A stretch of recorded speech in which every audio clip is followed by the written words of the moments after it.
Comunicado número 1 de la Junta Militar. Es una incógnita, es un desaparecido. No está, no está, no está.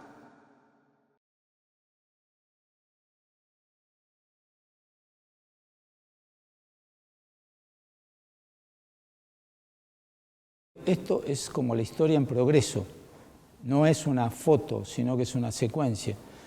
Y por eso digo que costó encontrar los casos, pero después a medida que uno potencia al otro, y yo encontré la lógica en el libro, la primera edición del 2006, cuando me convocan de Ediciones al Arco, dos amigos, bueno, muy buena onda, que hacen Marcos y Chopo Bocalate, me dicen, bueno, queremos que escribas algo, y yo no tenía, la verdad, me di cuenta que en página 12 había escrito muchas notas ya a esa altura, por 2005. Y le digo, ¿por qué no hacemos un libro de historias de deportistas desaparecidos? Yo tengo ya algunas, había escrito la de La Plata, había escrito también de represores que fueron deportistas, que es el otro ángulo que mucho no se toca. Así que, bueno, y empezaron ahí, viste, a retroalimentarse una historia con la otra, y al punto de que en 2019, la última edición del libro, llegamos a 220 casos y hoy hay más. Gustavo Veiga es periodista, escritor, investigador y docente de cátedra de la Universidad de La Plata. Es autor de Deporte, Desaparecidos y Dictadura, un libro que cuenta la historia de los más de 220 deportistas detenidos desaparecidos. De hecho, un dato muy reciente, los 20 futbolistas que estaban en la lista que nosotros teníamos del libro, hoy son 33, y se elevó a la AFA una carta abierta de las comisiones de derechos humanos del fútbol argentino, de la coordinadora de derechos humanos, pidiéndole que hagan un homenaje a los futbolistas.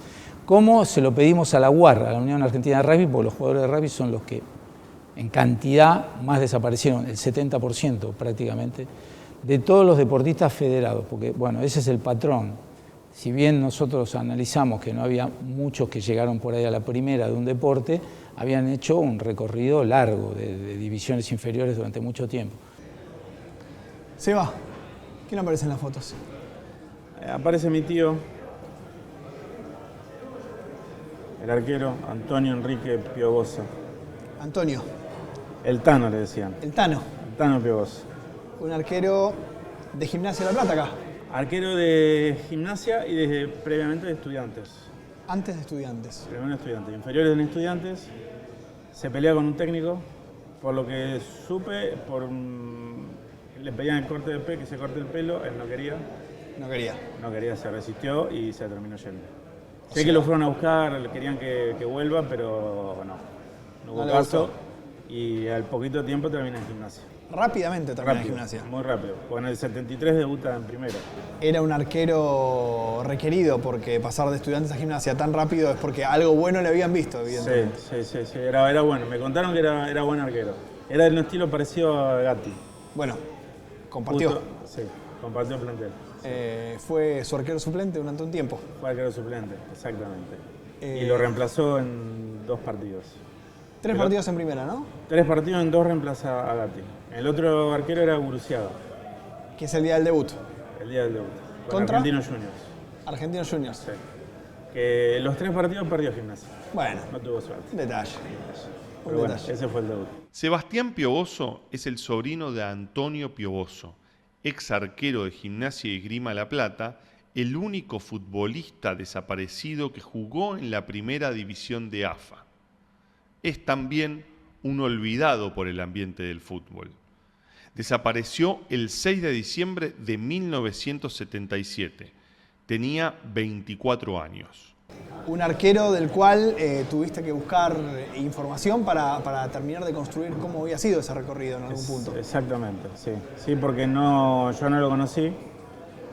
Supe de su existencia a los 14 años, 13, 14 años por ahí. Y ya de más grande, estando recibido yo de arquitecto, ahí empiezo mi búsqueda. Empezás a buscar. Construir su historia. Y las primeras fotos que tenés son estas. Estas son las fotos. Esta es la foto del día del debut. Este día debuta. Acá le están haciendo el gol.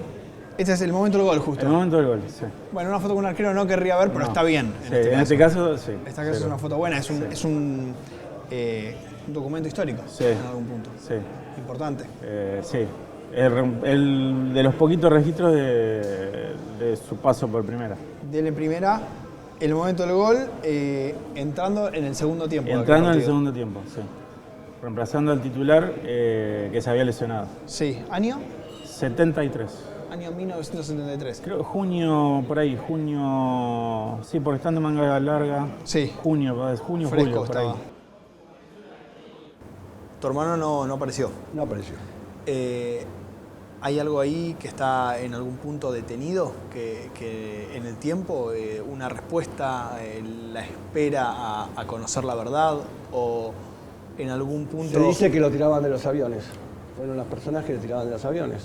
Se la drogaba y se lo tiraba de los aviones.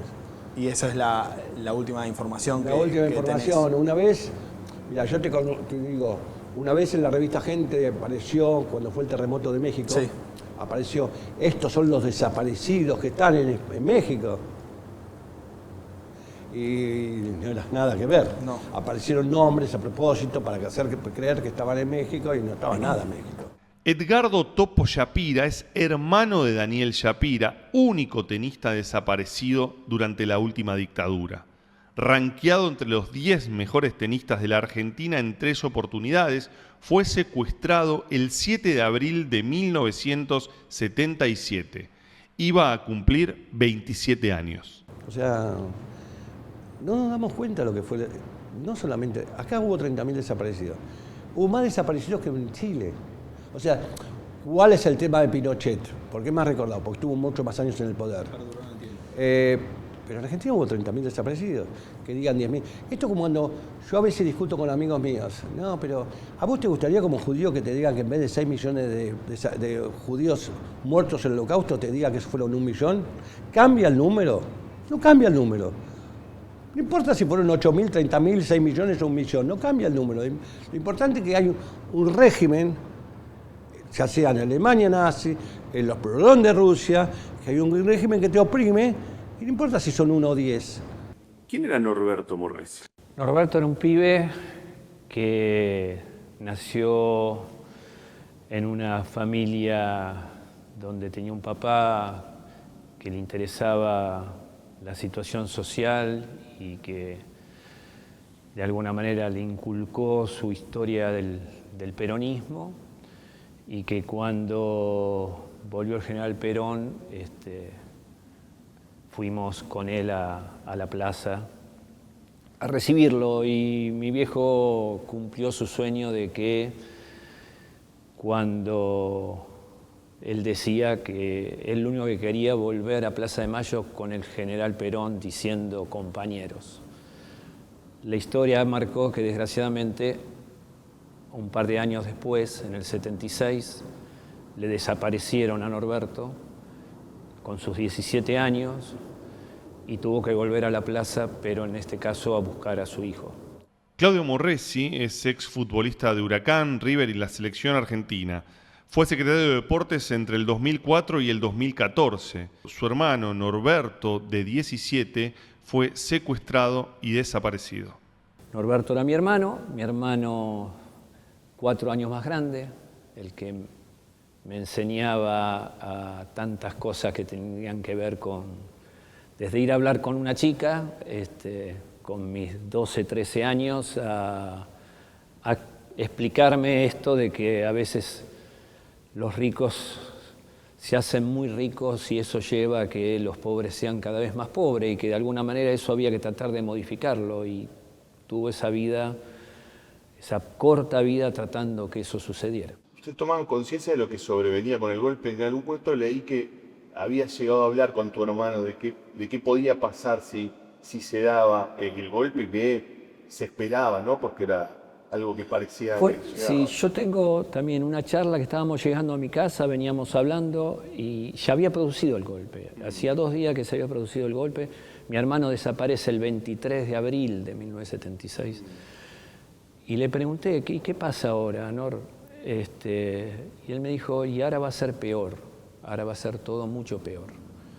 Y entramos a casa y nada, y me quedó grabado esa frase. Leti, Tu hermana no fue leona porque no existían las leonas, pero fue una jugadora importante de la selección argentina. Sí, exactamente. Ella empezó jugando en el juvenil de Argentina y después, bueno, llegó a mayor. Leticia Acosta es hermana de Adriana Acosta, jugadora del club Lomas Athletic y la selección nacional de hockey sobre césped. Fue secuestrada el 27 de mayo de 1978 y llevada al centro clandestino El Banco. Tenía 22 años. Cartas. Después de esos torneos mi hermana recibía cartas de amigas que había hecho. Imagínate, en 2 días ya había hecho amigas y las amigas decían que era lo mejor que les había pasado y que la persona increíble que habían encontrado, o sea, 2 días. Entonces empezaban a mensajear, pero era lo que ella sembraba. Era increíble. O sea, entre esto con relativo al hockey Sí, y claro. bueno, también con la gente, ¿no? ¿Era Adriana o era Lechu? Siempre Lechu. Nadia Gibson fue compañera de Adriana Acosta en Lomas Athletic. Jugó en primera división con ella y compartió la gira del club por Inglaterra de 1975. Todos dicen que no solamente jugaba a otra cosa, sino que la pasión por el hockey era total para ella. ¿Es así? Ella todo lo que hacía lo hacía a fondo y muy bien. Además está decir que fue nuestra capitana. Y sí, todo lo hacía con mucho ímpetu y una sonrisa que la destacaba. ¿Y servía eso para impulsar al resto? ¿Ese ímpetu, esas ganas? Y sí, por eso fue designada capitana, ¿no? Era líder. Bueno, a empezar, yo no conocía a Miguel. Yo sabía solo de su desaparición. Y sabía solo de su secuestro. Y después empecé a descubrir su coraje. Valerio Piccione es periodista y escritor italiano. Se sintió identificado con la historia y comenzó a investigar sobre él, a hablar con su familia, lo que fue el disparador para crear la Corsa di Miguel, la carrera de Miguel que se desarrolla en Roma, Buenos Aires, Bariloche y otras ciudades. A Miguel Sánchez le gustaba vivir. Vivir, le gustaba amar, le gustaba estudiar, le gustaba encontrar, le gustaba descubrir. Y después hay una palabra. De esa palabra se enamoró. Esa palabra es deporte. Pero el deporte para él era una palabra que tenía sentido solo en el caso que toda la gente podría decirla, practicarla, vivirla. El deporte es de todos, con todos, por todos. Miguel en su vida nos enseñó ese concepto, esa filosofía que está entre la vida y el deporte, que en una manera son la misma cosa en algunas existencias como la suya. Estas terrazas que fueron rellenadas por nosotros, veníamos con tierra desde la punta allá del camino, en carretilla, esquivamos la pileta, llegamos acá, eran los lugares de reunión de los veranos. Yo creo que el famoso Seven de aquella época se fundó acá.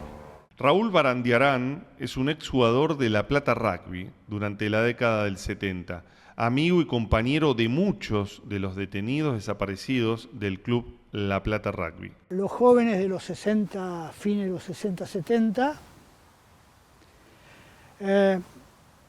habíamos nacido con el mayo francés. Habíamos crecido con los Beatles. En la Argentina, para bajar un poco la escala, en la Argentina el cordobazo. en la ciudad de La Plata lo disruptivo que había sido Estudiantes de La Plata. Les habíamos tocado a todos los más grandes. Y eso nos daba como una sensación de poder infinito. Nada era imposible. Nada era imposible. La ciudad de La Plata es una ciudad, básicamente una ciudad universitaria, por lo tanto de un pensamiento crítico constante, a flor de piel. En toda la ciudad se vive un pensamiento crítico. Con un polo industrial importante en la zona de Berisso y Ensenada, con YPF y los astilleros y los frigoríficos en aquel momento. En Berisso nace el peronismo en el 45.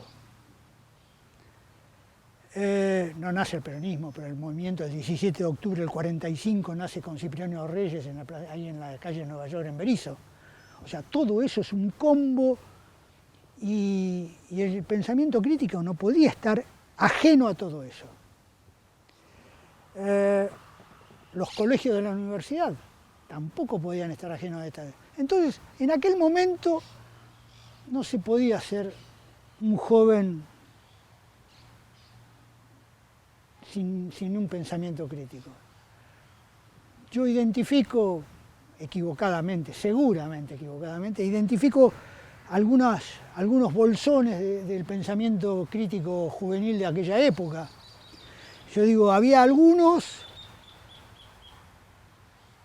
que también sufrieron mucho, que les gustaba la música, que de alguna manera también los llevaron a algunas situaciones distintas, como las libertades de género. Inclusive tenían pensamientos humanistas. En La Plata había una corriente humanista bastante importante, unida al rock nacional. Había otros que les gustaba mucho la política, se juntaban a través de este pensamiento crítico respecto de la política. Había como siempre, yo marco un tercer sector como que vivía. Esa situación se daba en todos los ámbitos de la vida. Y nosotros teníamos la suerte de jugar en un club que fue fundado por gente muy, muy capaz. Tu familia y este club son prácticamente una misma cosa, ¿no? Mi familia, sí, siempre estuvo cerca de este club, ama este club. Mi abuelo es uno de los socios fundadores, jugó al rugby acá también mi viejo, sus hijos y sus hermanos. Y yo también pasé por este club, así que un poco el afecto está acá adentro, ¿no? Julián Ayat es hijo de Rodolfo Ayat, exjugador de La Plata Rugby, secuestrado junto a su madre, Ana de la Croce. Según sobrevivientes, fueron vistos con vida en el centro de detención clandestino conocido como La Cacha. ¿Qué sabés de esa familia que venía acá a pasar el tiempo? ¿De tu abuelo, de tu viejo, del día a día? Si te contaron algo. Sí, porque en la mesa familiar, digamos, más allá de la desaparición de mi padre, que yo no pude saber de primera mano, pero los hermanos de mi padre me han contado, o mi abuelo, que fue como mi padre, me contó, me trajo a este club cuando yo era chico a jugar, y me contaban, digamos, yo tengo fotos de mi abuelo en blanco y negro, jugando él al rugby, era forward, un tipo grandote, y venía y hacía asados acá, y nada, participaba un poco la familia como socio, ¿no? Como socios del club o como parte del club. Y bueno, un poco también en la construcción de amistades, ¿no? También La Plata fue una ciudad siempre al principio chica, con digamos las mismas familias, hubo un entorno social de clase media, media alta, y bueno, participaban también del club de regatas, del Jockey Club y del rugby, de La Plata Rugby. Bueno, se movían, y el medio universitario, ¿no? Porque también hay que contar un poco que la universidad siempre marcó, digamos, esta idea de que mi viejo venía a jugar al rugby a la mañana y a la tarde se iba a la facultad, ¿no? Entonces circulaba entre la familia, la universidad y el club, ¿no? Esa circulación familiar, social, ¿no? Ese ámbito familiar. ¿De qué jugaba tu viejo? De ala, era wing forward. ¿Andaba bien? Eso me cuentan, ¿no? Que jugaba, los compañeros me decían que jugaba bien. Cuando agarraba la pelota se mandaba. Al choque, ¿no? Al choque. Bueno, está bien, rugby. En la década del 60 y 70, en el caso de mi viejo, yo te puedo hablar de su trayectoria, él empieza, digamos, él jugó hasta los 18 años, por lo tanto el salto a la universidad implica también empezar a dejar un poco el club. Claro. Él fue al Colegio Nacional de La Plata, pero bueno, circulaba entre ese espacio universitario. Y sus compañeros, muchos no, continuaron incluso yendo a la universidad. Y bueno, esa circulación entre rugby y universidad era muy importante, era natural, por decirlo. Sí. Y en el ámbito de los 70 y 60, la universidad ya era, digamos, había un proceso de radicalización política muy instalado. Entonces, bueno, muchos de esos jugadores, como mi viejo, venían del club, pero empezaron a participar en política. No era incompatible el rugby con la política. Eso es algo que quizás en algún punto uno podría tender a pensar que no, ¿no? Que hoy no quizás existe. El rugby es un espacio o más elitista o menos espacio para el debate. Y no era así en ese momento. No era así. Y te lo digo por derecha y por izquierda, digamos, porque había jugadores de rugby que estaban vinculados a sectores políticos de derecha, que eso era una forma de vincularse, y otros que estaban, digamos, en la izquierda o en el peronismo. Sí, claro. ¿No? En el caso de mi viejo, ingresó por izquierda, empezó a militar en organizaciones de izquierda, dentro de la universidad, siendo un rugbyer, ¿no? Porque se consideraba un jugador. Claro. Y empezó a radicalizarse y terminó en el peronismo. Pero bueno, hay casos de otros que no terminaron en el peronismo. Pero bueno, yo lo veo como un salto natural, ¿no? Eso en el tiempo se perdió, los jugadores de rugby están lejos de esos procesos. Es un fenómeno muy propio de la década de 60 y 70, donde en la Argentina hay tantos jugadores, deportistas desaparecidos, que en el caso del rugby en particular, los procesos de radicalización política se daban mientras jugaban o dejaban de jugar. En el caso de mi viejo había dejado de jugar, otros no. Sí. Seguían jugando, salían de ese tiempo y se iban a un barrio militar. Claro. Eso me parece un proceso, parte de ese proceso muy interesante. Del club, el primero, ¿no? El primer yo creo que el único asesinado, porque los otros fueron desaparecidos. Sí. El primo, Santiago Sánchez Viamonte, lo desaparecieron junto con la mujer. Y otros chicos que también eran del club, Munitis, y creo que era Pablo Balut también, que estaban con ellos en un departamento. Bueno, los chuparon a todos. Sí. Y nunca más aparecieron. Araceli Roca es hermana de Hernán Roca, capitán del equipo que ascendió a Primera División a La Plata Rugby Club en 1972, campeón del Seven Nocturno de 1973. Tenía 21 años. ¿Cómo lo encontraron? Muerto cerca de Magdalena, pero se ve que ahí no lo mataron, porque no había balas hervidas ni nada. Claro. Y lo mataron en otra parte y lo llevaron ahí, con los ojos vendados y los brazos atados atrás. Semana Santa del 75. Exactamente, Semana Santa del 75. Yo digo, ¿qué fecha eligieron, no? Porque era un chico tan bueno, tan bueno. Yo como hermana te lo digo porque estaba siempre al servicio de los demás. Sí. Siempre ayudaba, siempre buen humor, siempre buena onda. Era muy buena persona. Los chicos, yo te digo que si los veía llorar a los chicos en el auditorio cuando presenté era impresionante, lloraban todos lloraban, porque además pasamos las imágenes con las canciones que él cantaba, que eran canciones de la época, ¿viste? Claro. Así que impresionábamos porque se escuchaba la voz de él. Claro. Sí, se escuchaba la voz. Estaba presente, estaba ahí. Sí, yo siempre lo tengo presente, te digo la verdad. Tenemos fotos de él en casa y él es como que sigue vivo porque en estos textos donde yo escribo, para mí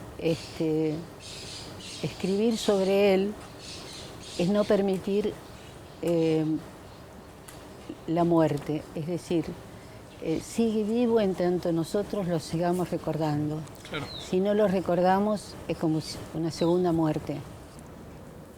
Encontraste después... ¿Eh? Después encontraste una carpeta, revisando sus cosas, me imagino. Revisando sus cosas encontramos... Esto lo fue escribiendo una novia que él tenía.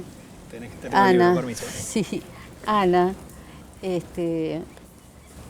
Me gustó porque él habla con mucho cariño del equipo, las fotos. Sí. Están las fotos de sus amigos. El Puma, Grolese era el entrenador en ese momento. Sí. Jorge Santander, Amorío, Álvarez. Sexta formativa, 1968. ¿Dónde está Hernán? Hernán es a ver, acá. Ahí. Está como agachado ahí, no sé.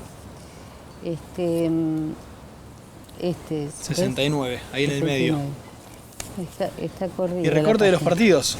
Y después él iba recortando y ¿Qué dice? pegando. A ver, vení por acá de vuelta. A ver. Esta es una foto... Luego del partido contra los indios. Están todos los jugadores reunidos cerca de la cancha. Hernán Roca figura en primera plana.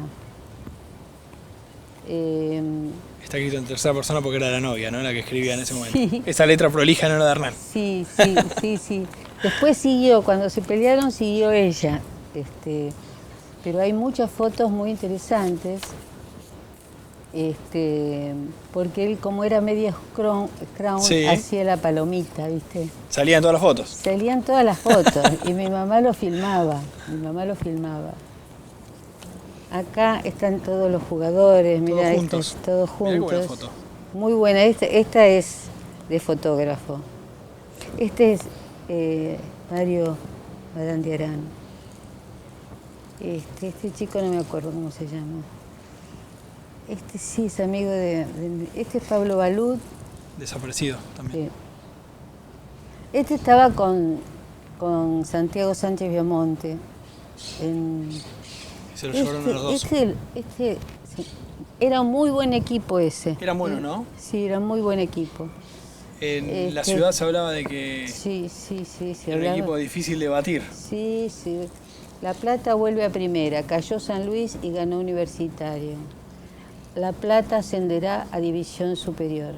Esto es 1972. Sí, acá está. Ahí está Hernán. Ahí está Hernán. Iba al frente, ¿eh? Sí. No se achicaba. Bueno, triunfo final de La Plata Rugby Club. Ellos estaban muy orgullosos de ser... ¿Qué tan importante fue La Plata, el club, en su construcción de identidad? ¿Qué sentís vos? Imagínate, era la primera vez que llegaban a primera. Era militante y era estudiante de filosofía, pero paralelamente era jugador de fútbol profesional, lo cual era y sigue siendo poco habitual, aún hoy. En un ámbito no conocían de mis actividades, en el otro ámbito eran como dos compartimentos estancos. Nadie de los jugadores con los que yo estaba en el equipo en Almagro sabía de mis estudios universitarios, y algún amigo personal, compañero de estudios, sabía de mi carrera futbolística, pero los demás compañeros de estudio no era una cosa que yo comentara. Claudio Tamburrini era arquero del Club Almagro y estudiante de filosofía. Fue secuestrado el 23 de noviembre de 1977 y llevado al centro clandestino de detención Mansión Seré. El 24 de marzo de 1978 logró escapar junto a otros 3 compañeros de cautiverio.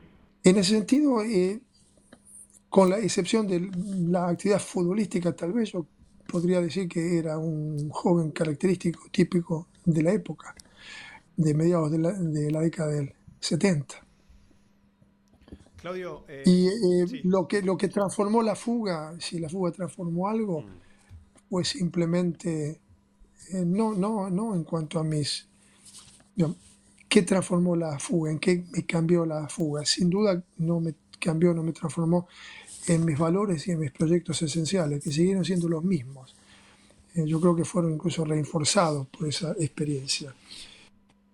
Lo que sí cambió radicalmente con el secuestro y la fuga posterior de la mansión Seré fue la convicción de que mi vida acababa de tomar en ese momento un nuevo rumbo, un rumbo inesperado, un rumbo que no había previsto. Yo suelo comparar ese momento con el de una puerta giratoria que lo lanza uno en una dirección. Una puerta giratoria se diferencia de una encrucijada. En una encrucijada de caminos uno elige cuál es el camino por el donde quiere transitar. La puerta giratoria lo lanza uno en una dirección. Uno no tiene posibilidad de elegir la dirección. Mansión Seré fue mi puerta giratoria. Mansión Seré fue la ocasión de vida en la cual se sentaron los cimientos de una trayectoria completamente diferente, pero que en ese contexto es una valla insalvable. ¿Y tu condición de jugador de fútbol, de arquero, generaba algún tipo de curiosidad entre tus compañeros de cautiverio?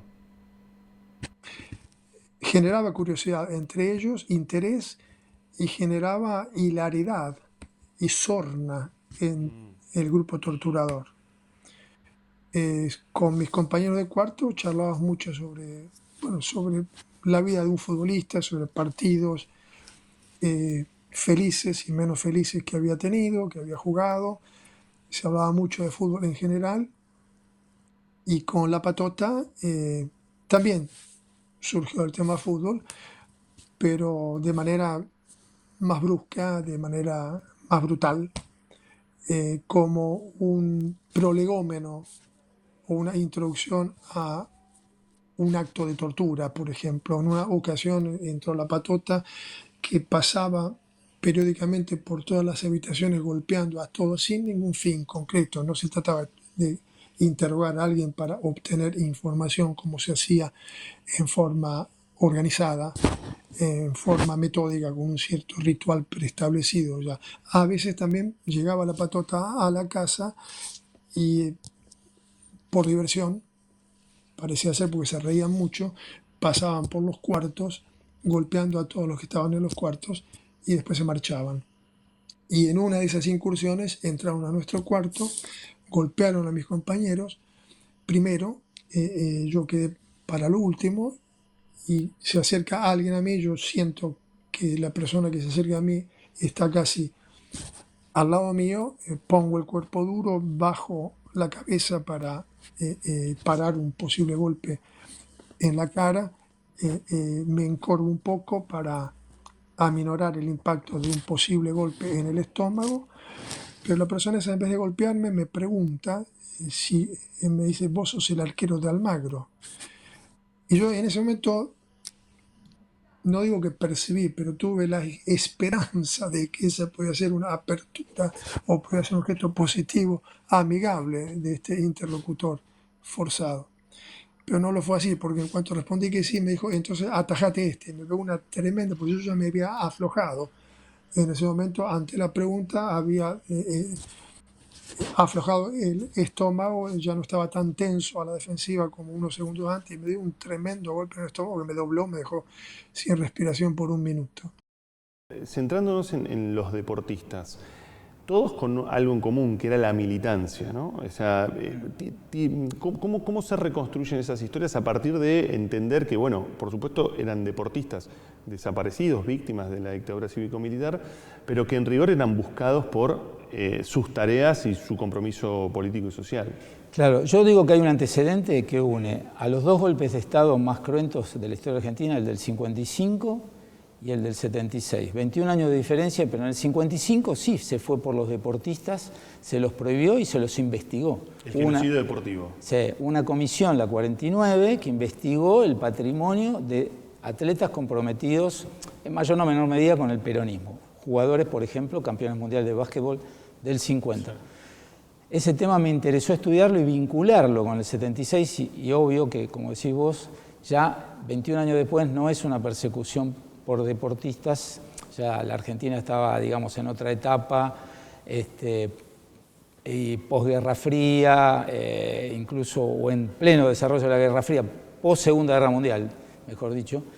Y así fue que empiezan los casos de deportistas desaparecidos a conocerse en democracia, pero obviamente en los 70, algunas de estas historias, los que estábamos de alguna manera percibiendo lo que pasaba, porque bueno, había un familiar desaparecido, asesinado o exiliado, teníamos ideas de fragmentos. Esto después son como piezas que se van uniendo, la parte deportiva con la política, donde había un deportista que por ahí teníamos la historia deportiva, no teníamos la historia política. Y pasaba al revés también, donde había un militante político, no se conocía el pasado deportivo, la trayectoria que había tenido.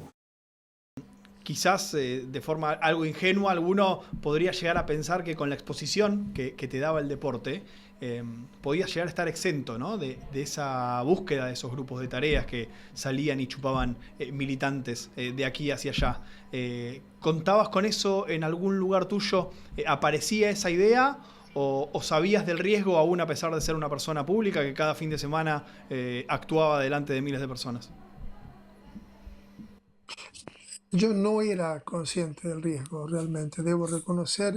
Yo en ese sentido puedo identificarme con la mayoría de la gente que en ese momento o con posterioridad ha afirmado que no estaban enterados de lo que estaba sucediendo. Yo no lo estaba, yo era militante y a pesar de eso no tenía idea de la magnitud del horror que se estaba viviendo en nuestro país. Yo estaba enterado, por supuesto, de que se arrestaba gente, que había militantes que eran detenidos, pero no imaginaba ni tenía conocimiento tampoco de el trato que se daba a esos militantes detenidos, que después no volvían a aparecer por largo tiempo. No tenía ni noción de lo que sucedía en el país. Y cuando llegué a la Mansión Seré, mi primera reacción fue de sorpresa, fue terror, por supuesto, pero de sorpresa también. Y mi primera expectativa realmente fue que esa misma noche se aclarara mi situación, pensaba yo, y que tal vez podía volver a casa. Mi preocupación era volver a los entrenamientos lo más rápidamente posible. Tenía miedo que el club me dejara libre, de no conseguir club en tal caso para la siguiente temporada. Esa preocupación duró un par de semanas, realmente, hasta que llegué a comprender que tenía problemas más serios que tratar de conseguir un nuevo club o que procurar que Almagro no me dejara libre por faltar a los entrenamientos, ¿no? Pero ¿Hubo algún episodio que hiciera que tomaras dimensión de lo que estaba sucediendo? ¿Hubo algún episodio puntual? No, ningún episodio puntual, simplemente fue constatar que pasaban los días, que me seguían interrogando, que la metodología de ese grupo era heterodoxa, era muy particular, no se trataba de una investigación policial ordenada, sistemática, de acuerdo a las garantías constitucionales, se trataba de, lo pude percibir rápidamente, eso de interrogatorios caprichosos, preguntas a veces absurdas sobre conexiones que no tenía, que no había ninguna lógica, que no había ningún patrón racional en ese lugar y que por lo tanto eso era desesperante constatar eso porque significaba que la suerte de uno, la vida de uno en última instancia, dependía tal vez del capricho de alguno o de algunas personas y que uno podía influir muy poco en el desenlace final de la historia que estaba protagonizando. Mi hermano era una persona muy particular. Primero que era un intelectual. Él empieza a militar con mucha gente en la izquierda. Sí.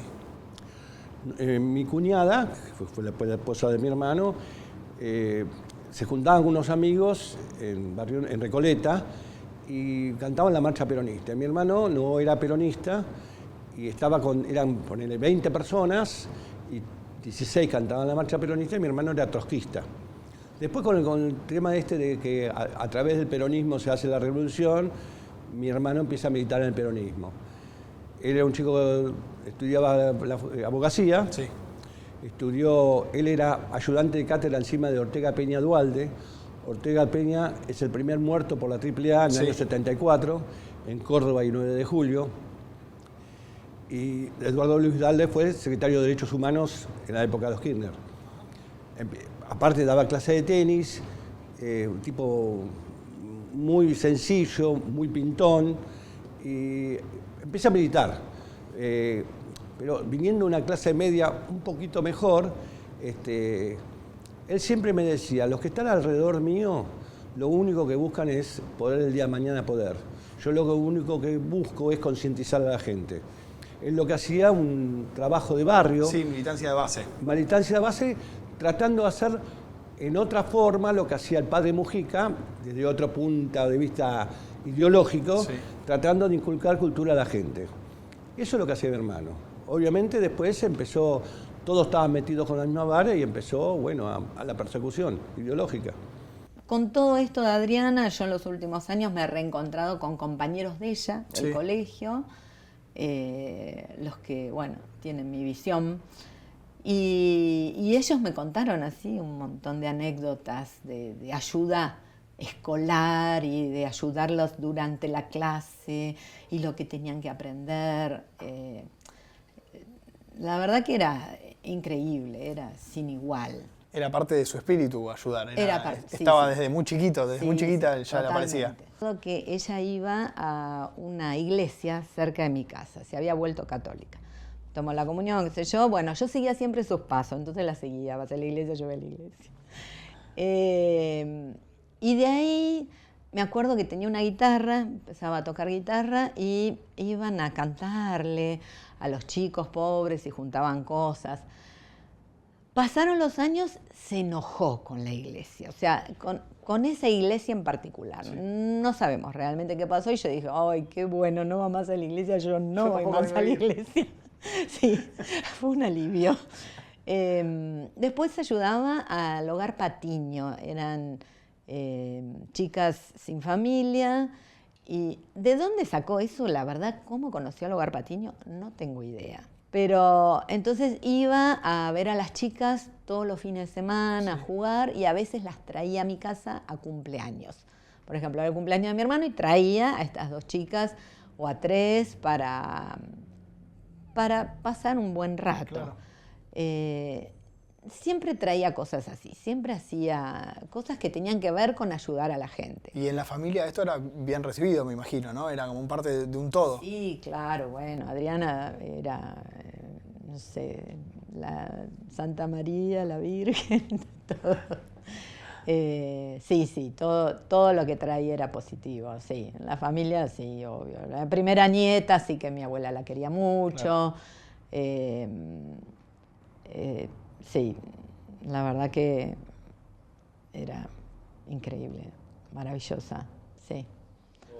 En el 2009, cuando empiezo a investigar, hago el camino inverso. Voy con los amigos y después voy con mi abuelo. Primero los amigos, sí, porque sabías que la familia quizás no iba a encontrar... No ibas a tener respuesta. Y después voy con mi abuela, solo, ella y yo. Y bueno, ahí ella empieza a sacar todo esto. Cuando un día que le digo, te voy a ir a visitar, te tengo que contar algo, y le fui a contar esto. Y ella sacó del dormitorio de mi tío, vino con todas estas cosas. Y muchas más, los trofeos de fútbol, todo, medallas, todo guardado. Y le preguntaste por qué la familia había decidido quizás no hablar tanto del tema, una cuestión de protección interna. ¿Qué explicación le das? No me explicaban mucho. Yo entiendo que fue por miedo, y mi abuela por respetar eso, lo que le decían mi abuelo y mi papá, bueno, cayó. Pero sí, familiarmente. Sí. Pero bueno, hablando con ella, me empieza a mostrar cosas y había recuerdos de viajes, ceniceros, cosas así. Me dice, me iba mostrando todo lo que le trajo mi tío. Estaba todo oculto a simple vista. Y bueno, ella tenía una foto de mi tío ahí. Sí. Y bueno, ahí me empezó a contar todo. Y me empezó a mostrar todas sus cosas. Me imagino para vos esa primera vez conociéndolo, porque fue casi que de 0 a 100, ¿no? Te enteraste su historia. Exactamente. Muy rápidamente. Yo no lo conocí, no, él se lo llevan un año y un poquito más antes de que yo nazca. Claro. En el 77. Sí, el 6 de diciembre. Yo nací en el 79. Así que no conocía nada, no tenía ni foto. Yo no tenía registro de su cara, nada. Claro. Que las primeras fotos que encontré fueron del casamiento de mis viejos. Sí. ¿Están por ahí? ¿Por acá? Ahí está, acá. Ahí está el Tano. Ahí de barba siempre. Barba y pelo largo. Barba y pelo largo. No negociaba el pelo largo. No. Con un testigo, Javier Casaretto, lo que pasó en el centro de detención clandestina donde Miguel fue detenido. Y su coraje en el hablar. Hablar en un contexto donde ninguno hablaba porque todos pensaban que el silencio podía ser la única posibilidad de salvarse. Y Miguel preguntaba a sus secuestradores qué carajo estaban haciendo, secuestrando una persona que había representado el país, la Argentina, en un evento internacional como la corrida de San Silvestre. Y entonces yo descubría también un perfil de Miguel, un perfil, digamos, donde convivían en la misma persona un poco de ingenuidad, digamos, un pensamiento político básico, pero una gran proyección, un gran deseo de encontrar los otros, de no pararse en sí mismo. Él tenía esa calidad muy, muy linda, ocuparse de los otros. Se habían ido todos y ellos habían venido, él vino acá, dio una materia y sacaba todos 10 en medicina, sí, era impresionante, muy buenas notas tenía y se vinieron a un entrenamiento trucho, como decía él. Que no había nadie casi. No había nadie casi. Estaban todos en Europa. Sí, estaban todos en Europa. Sí. Y las chicas habían venido, la novia con una amiga. Y las chicas después, cuando subieron al auto, porque iban a comer un asado a lo de Manberto, le dijeron, ¿sabés que había un auto que lo filmaba? Y él se mataba de risa. Pero a nosotros, ese entrenamiento trucho nos van a filmar, chicas, no tiene sentido, sería otra cosa. Bueno, partieron para Gonet, a lo de Manberto, y las chicas miraban para atrás. El auto nos sigue. Pero no, chicas, no somos importantes para que nos sigan, decían. Bueno, se sentaron afuera a comer y el auto que daba vueltas por la casa de Manberto. Lo vieron de vuelta. Las chicas de nuevo. Pero no, chicas, no somos importantes, será un auto cualquiera, decía él. Bueno, cuando terminaron de cenar, cada uno se fue a su casa. Hernán llevaba a las chicas, la dejó a la amiga en el centro y después la dejó a Adriana. Se bajó porque ella tenía siempre miedo de entrar al ascensor y encontrarse con alguien. Sí. Entonces él bajó, esperó el ascensor y después subió al auto solo. Cuando llegó a casa, mis padres estaban despiertos todavía porque se pensaban ir al campo. Y mi papá dijo, ahí vino Hernán, porque viste, a veces vos escuchás el sonido de un auto y lo reconoces. Y ahí vino Hernán, pero enseguida escucharon como 3 autos que salían disparados. Ah, no, dice papá, no era Hernán. Hernán no era cualquiera dentro del grupo. Hernán era un jugador, había sido seleccionado juvenil. Nosotros llegamos un martes y el sábado jugamos con Chamané el primer partido del campeonato. Hernán jugaba. De hecho, el 10 es Otilio. En la apertura, el número 10, la pareja de medios, que es el 9 y el 10 en el rugby, eran Hernán y Otilio, que no habían podido viajar a Europa, o no habían querido. no importa, no habían viajado, pero se habían entrenado durante todo el tiempo acá. Y en la pareja de medio, Hernán, nosotros fuimos a jugar al Champagnat sin el 9 porque lo habían asesinado. El minuto de silencio en Champagnat, eso siempre se lo agradezco a Champagnat, fue muy largo. El referee de ese partido fue el Chino Colombo. Nunca me lo voy a olvidar. Nunca me lo voy a olvidar, porque él primero acepta el minuto de silencio. Sabía que a Hernán no lo habían matado porque había tenido un accidente, lo habían matado por cuestiones políticas. Sabían todos que le habían metido 23 balazos. Algún desgraciado alguna vez dijo un balazo para él y 22 para los otros del club. Y Hernán, o sea, sí, claro que fue importante. El minuto de silencio, yo siempre digo que duró como media hora. Y el Chino Colombo nos miraba y no decía, y los jugadores de Champa nos miraban y no decían nada. Nadie movió hasta que nosotros nos movimos. Eso es el rugby, porque nosotros con Champa no tenemos... a partir de ese momento, para mí Champa son amigos. ¿Por qué? Porque nos une alguna cosa. Seguramente me separan muchas, pero me une eso. Digamos. Por eso el rugby tiene sus cosas.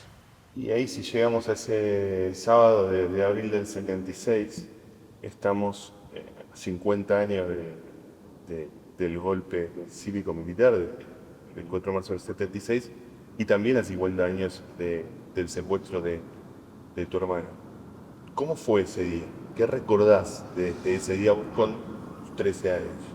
Sí, yo tengo grabado fuertemente que me levanto porque tenía que ir a jugar en la prenovena de Huracán y mi mamá estaba muy nerviosa porque Norberto no había llegado. Le dijeron a mi tío que me lleve al partido. En un momento otro tío se acerca y me grita mientras estábamos jugando que Norberto había venido. Y después cuando terminó el partido me dijo, no, todavía no llegó, te lo dije para que jugaras tranquilo. Y a partir de ahí fueron 13 años de que nos acostábamos con la tremenda tristeza de no haber podido averiguar nada, porque mis viejos hicieron todo lo posible, fueron a la justicia, a las comisarías, a regimientos militares, a las iglesias, a que le dieran información de qué había pasado con ese pibe que no aparecía. Después de 13 años, de levantarnos todos los días con la ilusión de saber qué había pasado y acostarnos con la tristeza de no tener ningún tipo de información, aparece su cuerpo, el equipo de antropólogos forenses encuentra que lo habían tirado en un lugar, en un cementerio de Villegas, en un lugar, y aparece su cuerpo con 5 balazos en la cabeza a 45 centímetros. Somos una familia dichosa porque tenemos la suerte de saber qué pasó con nuestro ser querido. Hay miles de familias que no saben si después de torturarlo los tiraron en una fosa o los subieron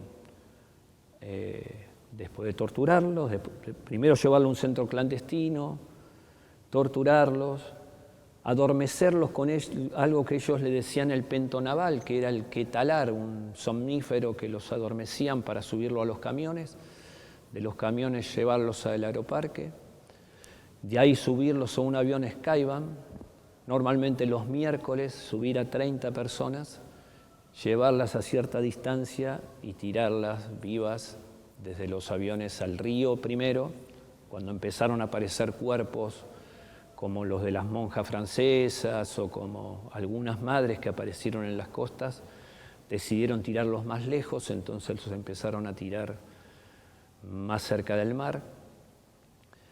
Y muchísimas de esas familias no saben dónde están. Ellos sí saben, los militares que hicieron esto sí saben y todavía no lo dicen. Podrían ser más valientes y decir qué pasó con cada uno de ellos para que cada familia pueda tener la tranquilidad de saber dónde está su ser querido. Pero quiero preguntarte cómo te fue cruzando a vos, porque tenés un primo desaparecido. ¿Cómo te fue cruzando esa propia historia cercana a partir de también empezar a investigar? O sea, o si algo despertó lo otro, ¿no? Sí, sí, me fue cruzando y cuando yo voy a algún lugar que me invitan a hablar sobre estos temas, digo siempre desde dónde vengo, y en mi familia se hablaba de deporte mucho y de política también. Por la militancia de mi primo, porque el padre de él también era, si bien de otras ideas, una persona muy politizada. Siempre estaban los dos temas ahí en la mesa, ¿no? Entonces ahí en ese híbrido, que parece un híbrido, pero en definitiva son dos actividades humanas que hoy están omnipresentes en el día a día y se unen permanentemente.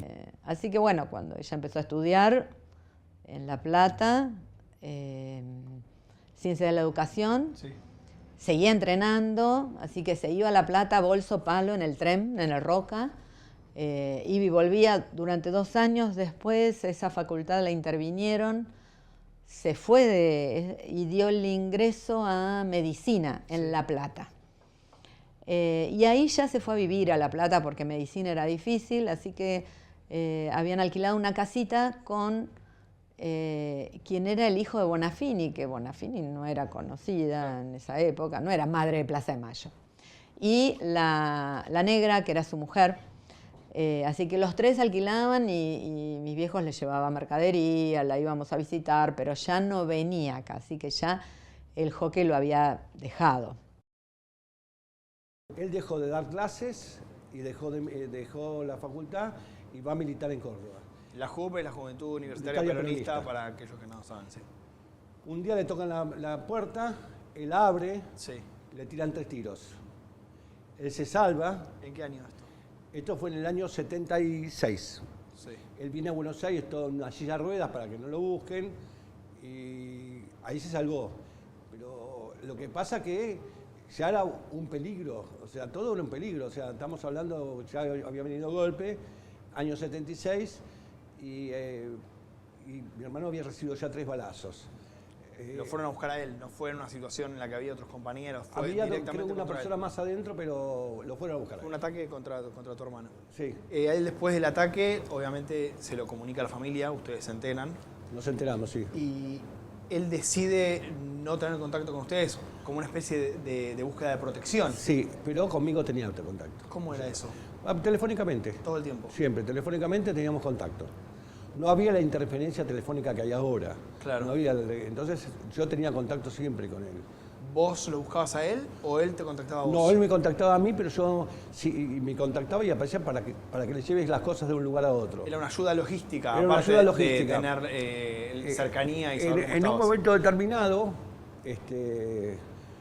mi padre lo llama, creo que fue esto antes de que le tiren los 3 tiros. Sí. Mi papá lo llama a mi casa, yo no estaba casado, por eso tiene que ser antes del 70. Fue antes. O sea, mediados del 70. Después del golpe, sí, mediados del 76, antes de septiembre que yo me caso, lo llama y se juntan mi papá, mi mamá, yo, la mujer, la suegra. Y mi papá dice, ¿por qué no se van del país? Tu papá le plantea plantea la posibilidad. Y mi hermano lo piensa. Y mi cuñada le dice, no, yo no me quiero ir. Queremos seguir la lucha, papá. Y mi papá, que había sufrido mucho de chico, un tema de familia, dice, o se quedan los dos, se van los dos. Mi hermano decide quedarse y no traicionar. Hubo muchos otros que traicionaron. Te cuento, mi hermano, estando detenido en la ESMA, sí, salió 2 veces a la calle, lo llevan a mostrar gente. Y las 2 veces, en una cruza Libertador, Cabildo, esto me lo contaron después, Cabildo y Juramento, sí, y lo ve un profesor de tenis que se llamaba Roberto Machado. Roberto Machado lo ve contra un chico que se llama Pino Fernández Cavado. Y lo van a saludar y mi hermano sigue caminando. Después me dice, lo vi a tu hermano y no me quiso saludar. Menos mal que no te quiso saludar. No como otros, sí, que salían a marcar y muchas veces se salvaron. Contame, ¿cómo fueron esos meses largos entre que vuelve de Córdoba y lo terminan chupando ahí? Lo terminan chupando en San Juan y Boedo. Mi hermano siempre, yo en ese momento me caso y me acuerdo que vino a visitarme a mi casa y siempre él estaba sentado en una ventana mirando lo que estaba pasando. Yo lo vi varias veces, sí, antes que lo chupen, pero creo que 1 mes y medio o 2 meses antes ya no lo vi más. me acuerdo perfectamente. Sí, como me comunicaba por teléfono. Sí. Yo cuando lo chupan estoy jugando un torneo en Entre Ríos. Me fui a Entre Ríos, me acuerdo que me pararon en la ruta, los militares me hicieron bajar y yo llego a Entre Ríos, llamo a mi papá y yo veo que mi papá me habla más o menos. Cuando vuelvo a Buenos Aires, yo estaciono el coche, mi mamá tenía un negocio de deporte y veo a 2 amigos de mi hermano que fueron jugadores de tenis, Pancho Mastelli y el Mono Micheli, Sí. y los veo y digo, pasó algo. Algunos sabíamos, nosotros veníamos a entrenar acá y sabíamos qué estaba pasando, sabíamos, algunos sabían y otros pero sí, a mí, digamos, no nos creímos nunca que el que no venía era porque se iba, o nunca nos creímos que eran secuestrados por las propias agrupaciones, no, eso sabíamos. Sabíamos que cuando se fraguaban enfrentamientos, nosotros teníamos palpable con Hernán. A Hernán le habían metido 23 balazos en el arroyo El Pescado, en la ruta 11, cerca de la Balandra. Lo sabíamos eso, lo supimos siempre. Nos amenazaron con él, por él, afortunadamente, ¿no? Porque para mí es como un héroe, ¿no? Pero no. Sabíamos lo que estaba pasando y los que estábamos acá, y era un tema que entre nosotros algunos lo hablábamos. No, es insisto, hay de todo, la fauna de acá dentro del club hay de todo. Y bueno, pero nunca fuimos perseguidos, al contrario. Y tampoco fuimos marcados acá dentro del club. Yo estoy convencido que algunos que dicen eso están equivocados. En el club éramos una persona y afuera quizás otra. ¿Qué sabían ustedes de la Adriana de afuera del club? De la Adriana que no compartía cancha quizás. Nada, vos te estás refiriendo a otra cosa. No, a Adriana quizás por fuera del día a día en el club. No, nada. Nada. Nada. Muchos años después yo me enteré que estaba estudiando medicina y tal vez me enteré por su hermana, pero ni siquiera, porque cuando vos venís, te entrenás, te da el aire para entrenar y para darte una sonrisa, si lo haces a fondo. Claro. Y cuando estás haciendo el resto del entrenamiento, estás pensando en realmente lo que te está diciendo tu entrenador, claro, y seguís ahí. Y en el momento que te estás cambiando, nosotros nos íbamos porque teníamos que estudiar. Es decir, era complejo tener doble escolaridad. Sí. En mi caso, yo todavía estaba en el colegio. Claro. En el caso de las demás, o que trabajaban o que tenían universidad, también cada uno tenía sus horas para poder llegar a hacer lo demás. No daba para eso. Y después el día del partido, tenías partido, bañarte te daba para conseguir la ducha, porque las duchas eran escasas en ese momento, y a ver, guardame la ducha, porque tenías que compartirlo con los demás deportes. Claro.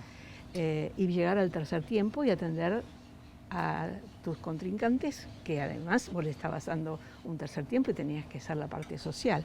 Muchos más no daba. Y además casi todos estábamos de novio y tenías que tener la parte del novio. Así que a mí no me daba el tiempo para ¿Cuántas respirar. cosas para ocuparse? Exacto.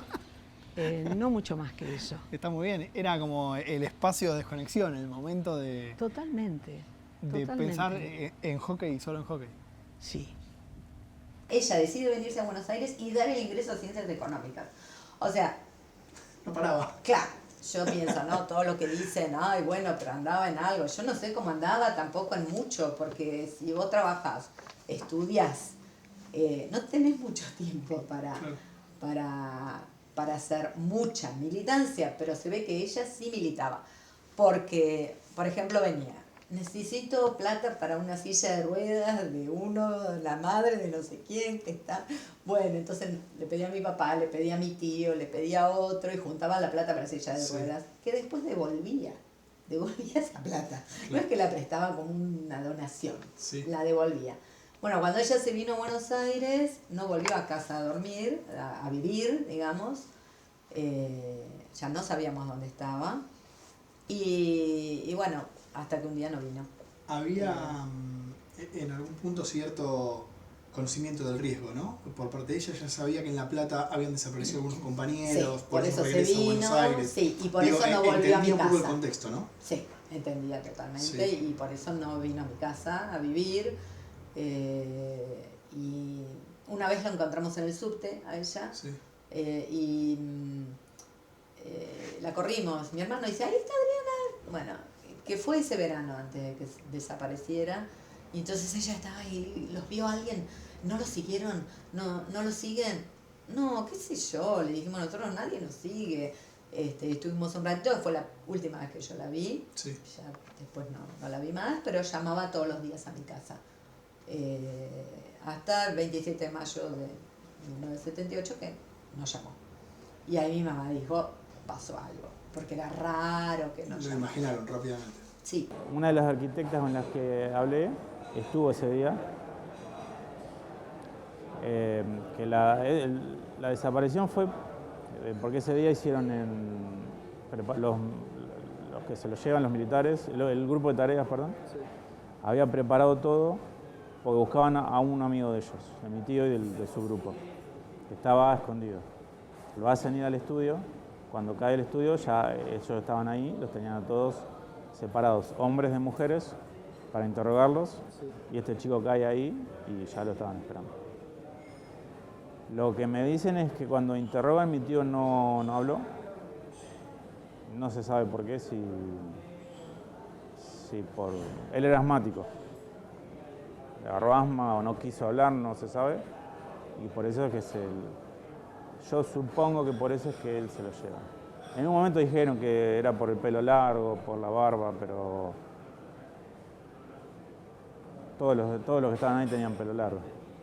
Entonces, suena más, a mí me suena más lógico. Ellos me dicen que cuando se van les dicen que se queden contra la pared, que no se den vuelta por, 1 o 2 horas. Cuando se dan vuelta para ver si están todos, ahí se dan cuenta que no está mi tío, que se lo habían llevado. Y desde ese día, que no se sabe más nada. No se supo más nada, hubo un comentario que la noche que entró a la cacha lo escucharon. Después algunos comentarios, cosas que me comentaron. Otra persona me comentó que duró una noche, y como él era asmático, tuvo una noche y aparentemente murió al día siguiente. Pero bueno, nada confirmado. Toda esa información que vos tenés por partes o por pequeñas piezas es muy compleja de confirmar, me imagino, sí, lógicamente. ¿Buscás siempre una segunda o una tercera voz que te ayude a confirmar o que te ayude a acercarte un poco más a la verdad? Intenté en un momento, habían pasado una cadena de mails, había entrado te hablo del 2009, 2010. Entonces yo puse una de las fotos de él, le mandé una cadena de mail digo, bueno, capaz que alguno... Si alguien lo vio en algún lado. Pero nadie. A uno dice, creo reconocerlo, creo haberlo visto, pero nada más. Y después, no, la verdad no encontré... Busqué, yo doné sangre al equipo de antropología forense, pero nada más. No, hasta ahora nunca se lo encontró. ¿Es una espera o una búsqueda que no se detiene? No, claro que no. Yo siempre por eso siempre participo de todo. Y siempre estoy atento a ver qué puedo hacer para al menos encontrarlo o saber cómo terminó. ¿Te enteraste, averiguaste si él militaba, si él estaba activo políticamente, si le gustaba el debate, si pertenecía a algún grupo más activo quizás? Lo que me contaron es que cuando entró a la Facultad de Arquitectura militó, pero volanteaba con Humberto. Sí. Lo que me contaban era que entraron los dos porque estaban por las chicas. Claro. Entraron por eso. Hubo un interés ahí, sí, muy claro de por qué ingresaron a la militancia. Eso es la única referencia. Después a muchos de los amigos, compañeros de facultad, sí, eran del partido marxista-leninista. Que yo supongo que su desaparición tiene que ver pues, con el vínculo con ellos.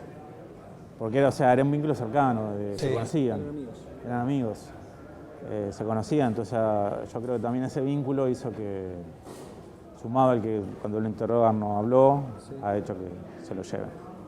En todo ese trayecto, en lo que son las charlas del vestuario, la cotidianidad, tanto en Huracán, en River por supuesto, ¿podías contar qué te pasaba? ¿Podías contar cuál era el historia de tu familia? Con algunos compañeros sí, después la gente se enteraba, algunos con mucho respeto se acercaban a preguntar, otros preferían tal vez no tocarle el tema, porque ubiquémonos en el tiempo. No había celulares, todos los medios estaban dirigidos por los dictadores, las radios, los diarios. La única información que salía eran las mentiras de que la dictadura decidía dar como información. Entonces hasta familiares propios a veces no creían lo que estaba pasando, entonces mucho más gente que tal vez no tenía la cercanía de tener un desaparecido, pero no tuve situaciones de discusiones dentro del fútbol, al contrario, hubo acompañamiento. ¿Y hubo algún nombre, o entrenador o compañero que vos visualices que fue importante en ese tiempo? Bueno, Roberto Saporiti se acercó a hablar conmigo, me ofreció en qué lo podía ayudar. Después José Luis Lanao, que fuimos compañeros, él también con mucha dedicación sobre el tema. Roberto Saporiti, que había sido asistente de Menotti en el Mundial, pues por supuesto entrenador, ¿vos lo tuviste de técnico? En la selección juvenil. La selección juvenil. En la selección y Lanao, juvenil. compañero en Huracán. En Huracán. En Huracán. En Huracán. Con Omar de Felipe, que también otra de las tragedias argentinas, él vivió, que fue la guerra de Malvinas, pero de los 11 años que jugábamos juntos y de alguna manera nos acompañábamos en estas dos tragedias. Tengo una carta de Omar que me manda desde las Malvinas y atrás dice Islas Malvinas, Argentina. Y contaba Omar que no se bancaba más y que prefería que venir para matarlos o que los mataran, porque ya no aguantaba más el frío, la falta de comida, el trato. Y nos intercambiábamos cartas, él estando en Malvinas y de alguna manera también acompañando lo que a uno le pasaba, ¿no? Hubo un tiempo bastante grande que en toda la Argentina, pero en el club en particular, quizás no se hablaba tanto del tema. No. Estaba en un tercer, cuarto orden, muy por debajo. Sí, ¿Qué le pasaba con eso? Cuando sabía que eran tantos como Hernán que habían pasado por lo que pasaron. Me parecía injusto, pero entendía por qué se callaban. Entendía porque tenían miedo. Imagínate, hasta el 83, en que se fue la dictadura, eran todos factibles de ser chupados, como se decía habitualmente, chupados. ¿Sí? ¿Y después, sí. en el regreso a la democracia? No, después fue distinto. Después fue un alivio llegar a la democracia con Alfonsín, porque ya la mirada política era diferente. Así que no estaba permitido agredir gente, ni secuestrar, ni nada. Así que no. ¿Se recuperó un poco la calma en la familia? La calma en la familia no se recuperó nunca. Nunca. Cada vez que nos acordábamos de Hernán era un abrazo y un llanto continuo. Nunca recuperamos la muerte de Hernán. Nunca pudimos recuperar. Vivíamos con la diaria de que te paraba el colectivo, te hacía bajar, documento, quién sos, todos los que vivimos, sí. Los que estuvimos en esa época. Pero no se sabía bien qué pasaba, era todo muy oculto. Hasta, bueno, mi mamá se empieza a reunir con las madres de Plaza de Mayo, ahí se entera además, porque las madres habían empezado antes, Sí. un año antes, y ahí ya, bueno, empieza a darse cuenta y empezamos a darnos cuenta de tanta gente que estaba desapareciendo. Recién ahí cuando se acerca tu mamá o madre. Sí, de tanta gente sí, recién ahí. Bueno, los habeas corpus, tengo una carpeta así de presentación de habeas corpus, porque en su momento yo me encontré, yo jugaba en Lomas también, iba a entrenar, y la prima del exnovio de ella del colegio se acerca a mí y, ay, hola, le dije, ¿cómo estás, Gigi? ¿Vos sos la hermana de Adriana? Sí, claro, Leti. No, mirá, yo estuve con ella, me dijo, y está en un lugar donde cerca pasaban muchos aviones. Tienen que presentar habeas corpus porque es perejil, así decía, porque es un perejil. Bueno, entonces yo vuelvo a mi casa, le digo eso a mi mamá, igual creo que Perdón, ya había estado secuestrada esta chica. había estado también. secuestrada En ahí el en el mismo mismo lugar. La había visto en el mismo lugar. Pero sus padres tenían contactos en la policía o en algún lugar así y habían logrado que la liberaran. Ese fue uno de los datos. El otro dato fue una llamada telefónica a mi casa que atendí yo porque estaba sola. Hola, sí, la casa de Adriana Costa, sí. Bueno, tengo noticias de ella. Uy, ¿dónde está? No, no le puedo decir. ¿Usted quién es? No, no le puedo decir. Pero ella está bien. Pero dice que presenten habeas corpus, que ella tiene que salir, que es un perejil. Bueno, y que la secuestraron el 27 de mayo, bueno, de ese año, porque ese año, Sí. en la Tuerca de Pérez, en Beiró y Segurola. Ella estaba comiendo ahí con unos amigos, llegó la policía y se fueron. Bueno, Eso te lo cuentan por teléfono. Por teléfono. Alguien que vos no sabés quién es. no, me dijo hasta la hora, 3:30 de la Te dio tarde. la sensación de que era real porque vos tenías el dato de que estaba comiendo en algún lado. Claro, exacto. Entonces, creo que mis tíos fueron a la Tuerca de Pérez y uno de los mozos le dijo que había alguien como Vergara Leumann. ¿Vos sabés quién es Vergara Leumann? Sí. Bien.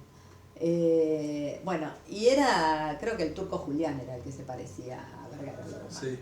Que estaba en esa racia, cuando Sí. levantaron y dijeron a mucha gente. Yo todavía hoy, el día de hoy, me gustaría saber quién más fue secuestrado ese día de la Tuerca de Pérez.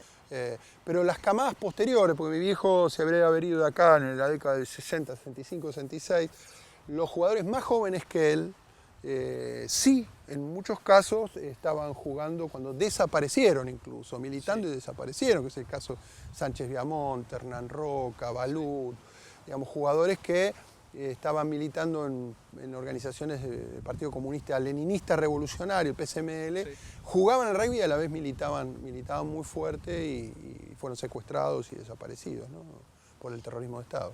A tu papá lo secuestran cuando él ya no jugaba, lo contabas recién. Sí. Vos eras muy chiquito. Yo tenía 7 meses y eso fue en abril de 1977.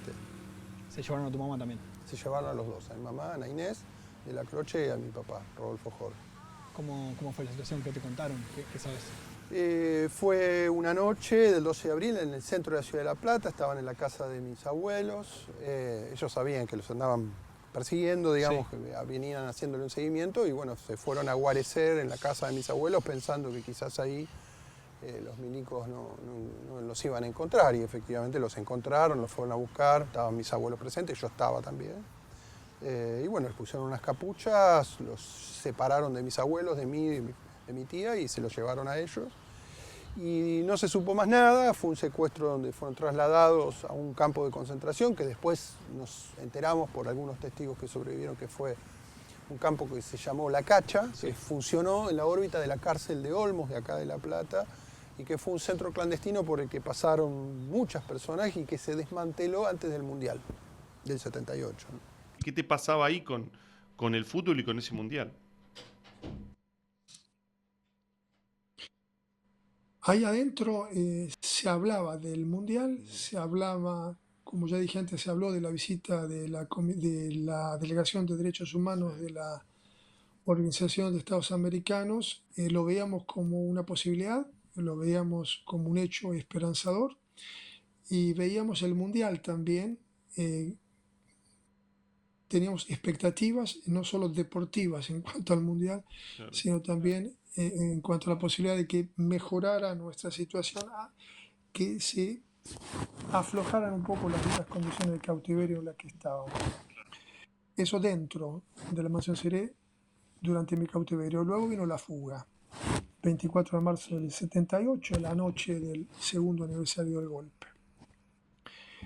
A partir de ahí yo paso a estar escondido, en realidad sigo estando recluido ahora por voluntad propia, en distintas casas de gente que solidariamente, sin conocerme, por contactos políticos, aceptaba cobijarme, darme refugio, protección, sin saber, en muchos casos, lo que me había pasado, sin conocer mi historia, hasta que la situación aclarara un poco. Estuve en esa situación, viví en 3, 4, 5 casas, en realidad hasta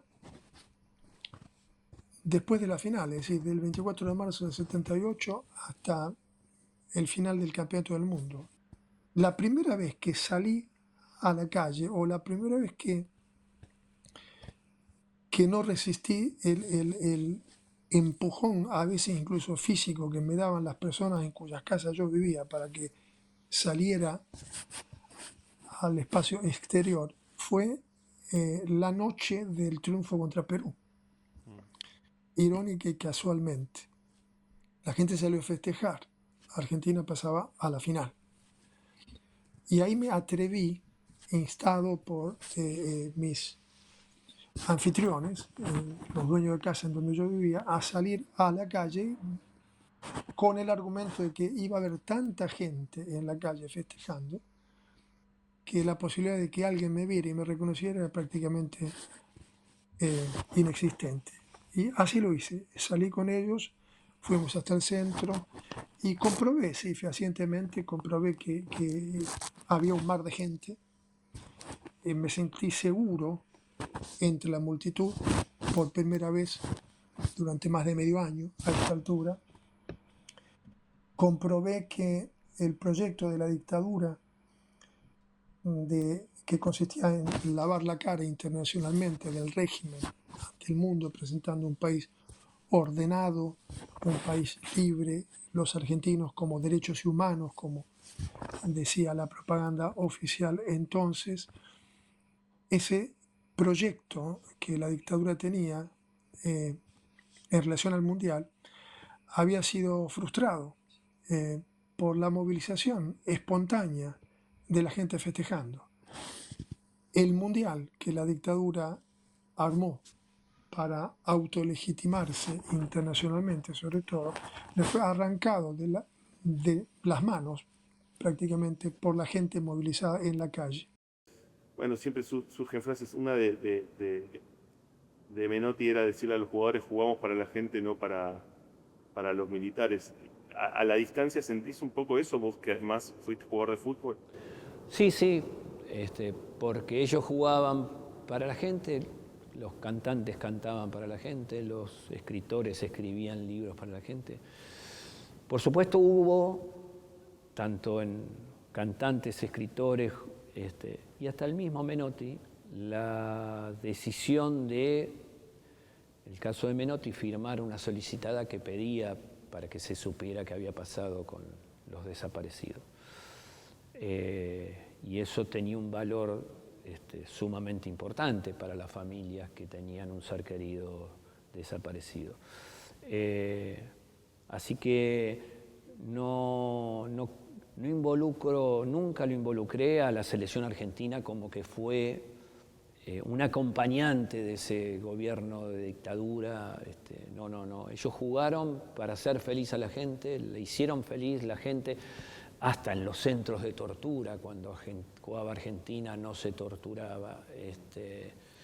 Y tal vez los torturadores, de acuerdo al resultado, estaban más contentos, entonces tal vez no descargaban todo su sadismo, como se supo después en las denuncias que hicieron algunos sobrevivientes. Así que el fútbol no lo podemos manchar con la sangre de la dictadura. Mirá, cada uno de la familia la tomó de manera diferente. Yo me metí mucho en el tema con mi señora. Sí. Mis padres es como si de repente, mi papá es como si de repente se le hubiera venido una bomba encima. Mi hermana nada, mi mamá más o menos. A mi papá se le vino una bomba encima. ¿Tu hermano no apareció? No. ¿Hay algo ahí que está en algún punto detenido, que en el tiempo, una respuesta, la espera a conocer la verdad, o en algún punto...? Se dice que lo tiraban de los aviones. Fueron las personas que lo tiraban de los aviones. Se la drogaba y se lo tiraba de los aviones. Un día Lechu no viene más. Deja de venir a entrenar. Sí. ¿Y qué pasa? Acá, en el vestuario. Y yo lamento haber preguntado con la inocencia que tenía, porque tenía corta edad, lamento en un entrenamiento haberle preguntado a su hermana que por qué no venía, qué sé yo, viste, esas cosas. Y me contestó, lamento mucho haberlo preguntado. Y me contestó que estaba de viaje. El tiempo después, lamento. Y bueno, la historia está. Es eso. Y de alguna manera es por eso que reivindico hablar de ella, de cómo vivió y cómo fue. Lo voy a decir ahora y lo digo toda la vida. Mis compañeros de equipo, estos no fueron secuestrados, asesinados por ser jugadores de rugby. Fueron secuestrados, asesinados por la dictadura militar, por ser militantes políticos. Punto. Ahí no hay duda, para mí no hay duda. Ahora, ¿cómo llegan a la militancia política? Y el rugby tiene su... En un deporte que es colectivo, donde nadie se hace individualmente, donde te enseñan que hay que respetar al adversario, que no le podés pegar de una manera, porque si le pegás de una manera es una infracción y lo podés lastimar, porque en el rugby, aunque parezca mentira, nosotros no pegamos para lastimar, pegamos para frenar al adversario. Todo lo fuerte que podemos, pero no está en la intención del jugador. Bueno, eso lleva a que uno tenga un pensamiento de una manera. Que yo en mi familia no me veía parecido a nadie. No encontraba parecido. Mis hermanos son muy distintos a mí. Sí. Y cuando empiezo con esto, ahí cuando me dicen que yo tengo muchas cosas de él, entonces por eso estoy tan unido a esta historia. Hoy se lo recuerde también. A mí me pone contento porque una amiga de él me decía que desapareció 2 veces. Desapareció físicamente y al ocultarlo mi familia. Entonces con esto logré traerlo de vuelta a través del fútbol, que fue su gran pasión, además de la arquitectura, lo pude traer de vuelta y hoy está presente. Después de tu exilio volves a la Argentina en el año 85 y sos uno de los que testimonia en el juicio a la Junta. Como todo testimonio de sobrevivientes de aquel tiempo, era un testimonio muy valiente, porque quizás hay que ponerlo también en ese contexto. O sea, uno lo ve hoy 50 años después, y más allá del contexto político hoy en la Argentina, en aquel 1985 todavía había una amenaza latente, es decir, los jerarcas de la dictadura, las patotas y todo estaba... Digo, ¿qué te produjo ese momento en ese hecho que, bueno, hoy, por supuesto, poco más de 4 décadas después, es un hecho histórico y tal vez un ejemplo mundial? Me produjo un tremendo orgullo. Yo percibí, sin darme cuenta del todo, eso lo entendí muchos años después, que tenía el privilegio de ser protagonista de un hecho histórico para nuestro país y para la historia de Latinoamérica. Eso lo percibí intuitivamente. y sentí una gran responsabilidad. Recuerdo el día que presté testimonio, estaba nerviosísimo, nervios tenía sobre todo, no tenía miedo. Un país que renacía eh, saliendo de la sombra tenebrosa del periodo sin duda más oscuro de la historia argentina, y éramos todo optimismo. Todos sentíamos que el futuro nos pertenecía, que la reconstrucción del Estado de Derecho y los cimientos, sentar los cimientos de una sociedad civil, sólida, solidaria, estaba en nuestras manos y solamente en nuestras manos. Mucha gente civil apoyó el golpe, o sea, no se dieron cuenta de lo que venía. Ya con la AAA se podían haber dado cuenta. Acá hubo 30.000 desaparecidos. Hubo más desaparecidos que en Chile. O sea, ¿cuál es el tema de Pinochet? ¿Por qué más recordado? Porque estuvo muchos más años en el poder. Aparte, una cosa que no es solamente la desaparición de gente, la apropiación de bebés, el robo de las cosas, ¿cómo se llama este muchacho? Greiber. A Greiber le sacaron todo. Que después decían que se desapareció México, que se explotó el avión. Hubo muchas familias que desaparecieron todos los bienes. O sea, se apropiaron de los bienes, se apropiaron de las casas, se apropiaron de todo. Que se sostenga el ejercicio de la memoria, ¿te parece? Me parece bárbaro, por eso estoy acá yo poniendo la cara. Porque, como te dije al principio, creo que te lo dije, mientras recordemos, no está muerto. Olvidar la vida de ellos es una segunda muerte. En el 95 salieron campeones. Exacto. ¿Se habló sobre esto en ese momento? No, eso es una de las grandes deudas, porque en ese momento creo que se podría haber reconocido en la gloria del club, que fue la primera vez que sale campeón, sí, haber aprovechado ese momento para reconocer que ese equipo que ganó también por los fantasmas de los que lo sostuvieron. ¿Qué podés decir de Elvira, de esa hermana que siempre llevó la memoria de Miguel a donde estuvo? Elvira fue una mujer fantástica, yo la llamo siempre la embajadora de su hermano. Elvira, cuando se empezó a armar, digamos, la organización de las carreras de Miguel, antes en Roma, después en Buenos Aires, con su familia pensaba que la desaparición de Miguel fuese un error, una equivocación, digamos. Cuando la patota militar fue a la casa, empezó a nombrar Miguel como Miguel Ángel, y él se llamaba Miguel Venancio. Pero después Elvira conoció la historia y tuve el coraje de enfrentarse a una historia muy diferente que ella en vida no había conocido. Habló con muchas personas y después tuve el coraje de llenarse de la historia de su hermano. Y empezó a dar vuelta por el mundo, a empezar por su pequeño mundo, Villa España, Berazategui. Después se fue a Capital. Después se fue a discutir cuál podría ser la manera mejor de recordar a Miguel.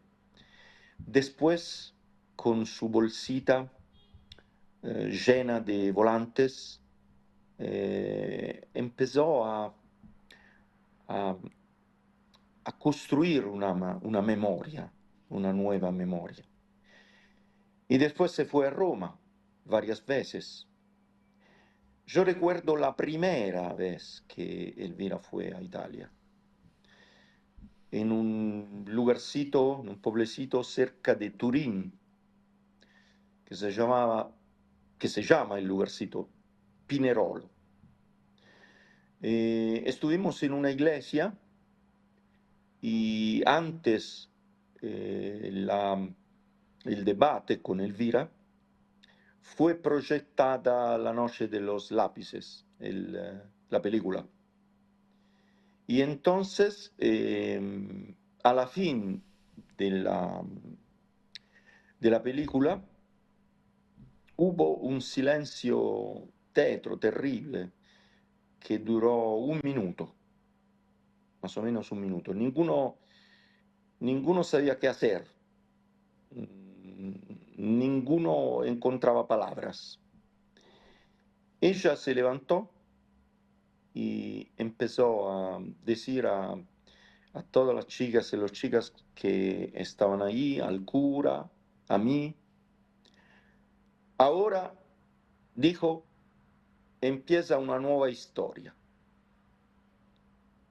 un nuevo Miguel. Ahora mi hermano estará presente en Italia, en Argentina, en otros lugares del mundo. Y bueno, la verdad que ahora, después de 25 años, se puede decir que ella tenía razón. ¿Cómo se portó el deporte?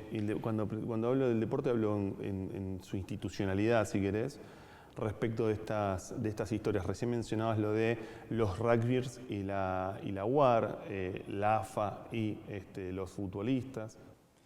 Bueno, las federaciones deportivas, podemos decir que en una primera etapa, durante la dictadura, no supieran, supongamos, le concedemos el beneficio de la duda, como muchos argentinos que por ahí en algunos casos, te digo, yo tenía dimensión cualitativa de la tragedia que se estaba viviendo, pero no cuantitativa. O sea, eso aflora a partir de la lucha de organismos de derechos humanos, de todo lo que es post-Malvinas, sobre todo, la lucha por memoria, verdad y justicia, en fin. Las federaciones fueron siempre atrás, digamos. Digo un caso concreto, lo puedo comentar ya hoy porque pasaron varios años. La Unión Argentina de Rugby nos recibió a un colectivo donde estaba Tati Almeida, estaba Charlie Pisoni, gente de familiares, compañeros de Zona Norte, detenidos desaparecidos de Zona Norte. Fuimos, nos reunimos y afloró un comunicado un tiempo largo después. En ese momento, ahora creo que era Rodríguez el apellido del presidente de la UAR, sanjuanino él.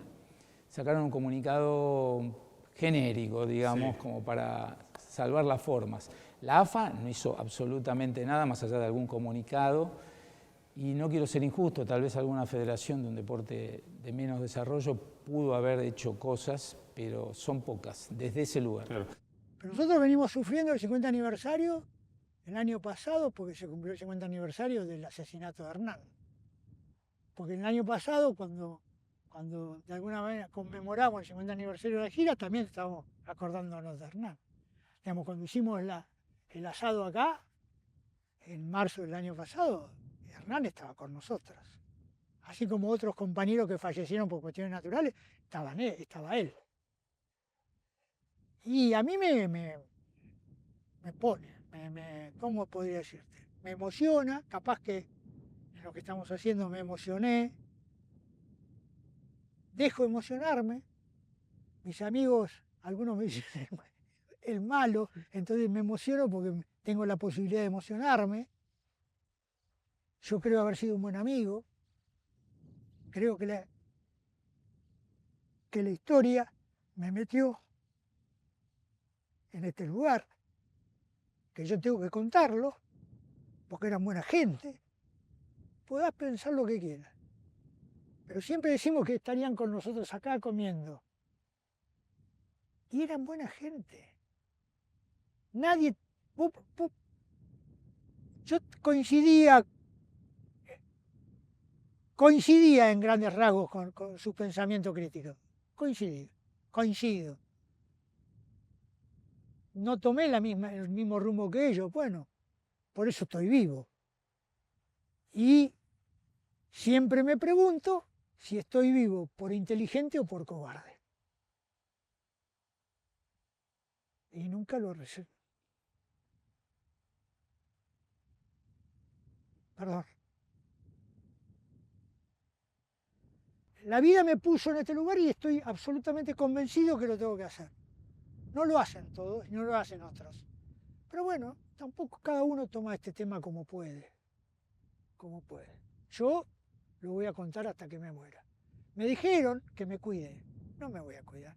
No tengo nada que cuidar. Contar la historia de mis amigos. La importancia que tienen, por ejemplo, los clubes para extender esta idea de memoria y que se sostenga la búsqueda en algún punto y la lucha por no olvidarse. Y te quiero trasladar a vos la duda de si sentís que desde el deporte se hace lo suficiente para sostener esa memoria. Yo sé que los que más hacen, creo, en este momento son clubes de fútbol. Bueno, y La Plata Rugby Club, pero después no veo mucho en clubes. O no lo ponen en los diarios y en la tele. Especialmente en estos momentos difíciles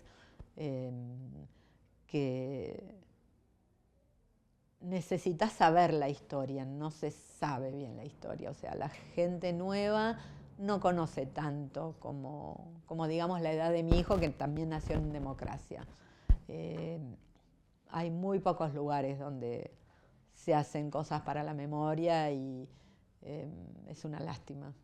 Porque es algo, a ver, ¿por qué se hace? Para que no vuelva. Sí. Porque ese es el peligro, ¿no? La vuelta. Como pasa con el nazismo, bueno, con los distintos genocidios, que no vuelva. El Día del Profesor de Tenis es el 18 de octubre. Exactamente. Por el cumpleaños de tu hermano. ¿Te resignificó la fecha?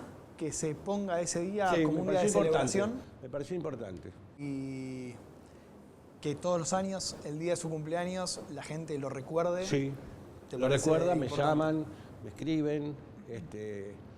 Yo más que como profesor de tenis, a mi hermano lo considero un educador.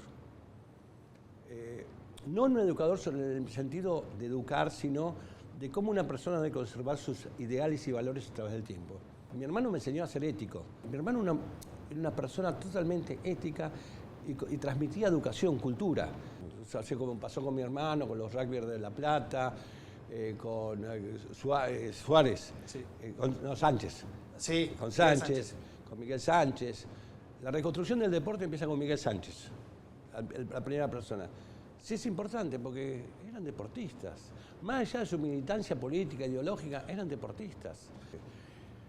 El deporte, sobre todo el deporte como algo lúdico y sobre todo como lo hacía mi hermano.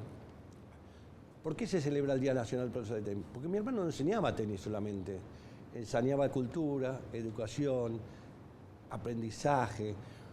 Por algo, los homenajes que se hicieron, San Lorenzo, partido que hace San Lorenzo Boca, lo hace Víctor Hugo, Facultad de Derecho, Boedo y San Juan lo hace el Cuervo Larroque, sí. El Cenar con Guillermo. Pero el homenaje más sentido, en el cual el único homenaje que yo no me pude contener fue el homenaje que se hace en Maccabi. Lo hace Oscar Pinco, Nati Furmaggi, Edgardo Bear y Silvio Lerman, con todo un auditorio en Maccabi impresionante, que eran los alumnos de él. O sea, ¿por qué? Porque los alumnos de él habían pasado, creo que el homenaje se hace en el 2004, 2005. Habían pasado 20 y pico de años y estaban todos ahí. Algo les dejó. Eso es lo que te deja. Sí. El deporte a través de la enseñanza. Que la democracia argentina está en deuda. La democracia argentina, nosotros no hemos sabido implementar los mecanismos necesarios para quebrar el pacto de silencio militar. Hay cuestiones centrales para la reconstitución cívica, reconstitución social y ética de un país que no han sido saldadas, a pesar de los juicios, a pesar de la exitosa política de persecución penal contra los represores. Y son varias cuestiones. Una de ellas es el desconocimiento que tenemos acerca de la complicidad de sectores civiles con la dictadura militar, una represión tan generalizada, un sistema dictatorial tan absoluto es imposible de implementar sin la complicidad directa de sectores importantes de la sociedad civil. No sabemos quiénes han sido porque los militares no lo han manifestado. Un segundo tema es la existencia todavía de personas mayores hoy, bebés en su momento, que fueron apropiados por los militares o por personas allegadas a ellos. Se habla de una cifra un poco superior, algo más de 190 que quedan por descubrir, bebés entonces que hoy siguen viviendo con una identidad que desconocen, creen ser quienes no son. Hay que sumar a eso los hijos que esas personas que hoy tienen 50 años seguramente habrán tenido, que también viven creyendo tener una identidad que no tienen.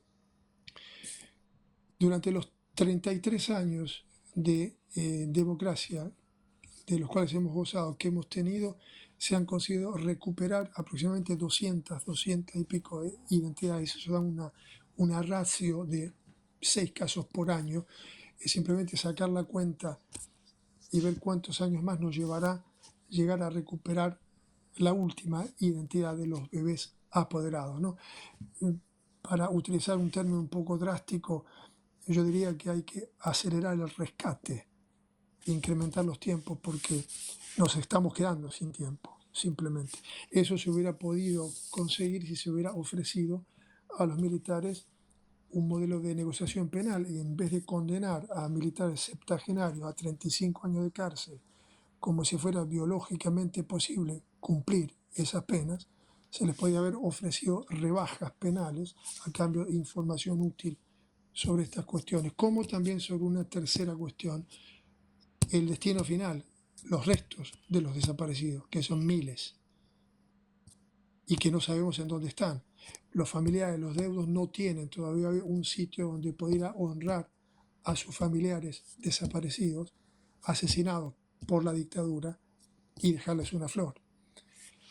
Todo eso se hubiera podido conseguir implementando una política penal que instara a los militares a darnos información en vez de instarlos a callar bajo la amenaza de penas rigurosísimas. A eso hay que sumarle un cuarto factor que se ha agregado durante los últimos años, recientemente yo diría, a los beneficios posibles que se podían haber obtenido de tal política, y que los hemos dejado de lado por el énfasis puesto en una política punitiva, extremadamente punitiva, consistente en penas simbólicas imposibles de cumplir biológicamente hablando. Ese cuarto factor es el del negacionismo.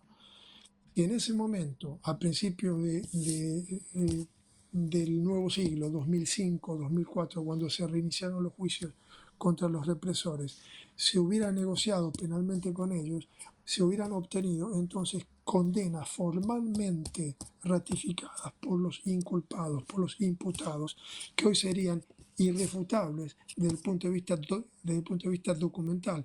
No sería ya cuestión de reconstruir la memoria, sino que se trataría de tener documentación proporcionada por los imputados mismos acerca de lo que realmente sucedió, acerca del rol que ellos tuvieron en la represión ilegal contra el pueblo argentino.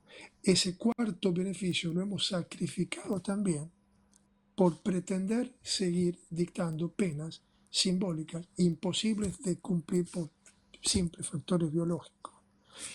La democracia, nosotros hemos sido ciegos en ese sentido, no hemos sabido tener en consideración, como dije inicialmente, la relevancia moral del paso del tiempo. A medida que el tiempo pasa, los objetivos de un individuo y los de la sociedad también cambian, deben cambiar, no pueden seguir siendo los mismos, porque las necesidades de los individuos y de las sociedades son otras, cambian, y hay que adaptar las políticas, también la política de persecución penal, a las necesidades de los nuevos tiempos. Eso no lo hemos sabido hacer, y se nos está terminando el tiempo. Se nos está acabando el tiempo, quedan muy pocos represores en vida con conocimiento fehaciente de lo que sucedió, con conocimiento del paradero, del destino final de los desaparecidos, que puedan tener información sobre quiénes fueron los bebés apropiados, que puedan informarnos acerca de quiénes fueron los cómplices civiles. Si se obtiene eso, tal vez se pueda frenar el negacionismo que en este momento se cierne sobre la sociedad toda como un fantasma que amenaza con enturbiar nuestra historia.